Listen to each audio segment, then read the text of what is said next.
చిత్తూరు జిల్లా కుప్పం మున్సిపల్ కార్యాలయంలో 78వ స్వాతంత్ర దినోత్సవ వేడుకలను ఘనంగా నిర్వహించారు.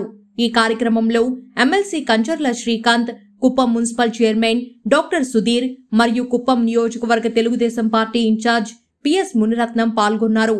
మున్సిపల్ కార్యాలయంలో ఎమ్మెల్సీ కంచర్ల శ్రీకాంత్ చేతుల మీదుగా జాతీయ పతాకాన్ని ఆవిష్కరించారు. అనంతరం స్వాతంత్ర సమరయోధులను స్మరించుకోవాల్సిన బాధ్యత మన అందరిపై ఉందని పేర్కొన్నారు. ఈ కార్యక్రమంలో కుప్పం మున్సిపల్ కౌన్సిలర్లు, ఎన్డీఏ కూటమి నాయకులు మరియు మున్సిపల్ సిబ్బంది పాల్గొన్నారు.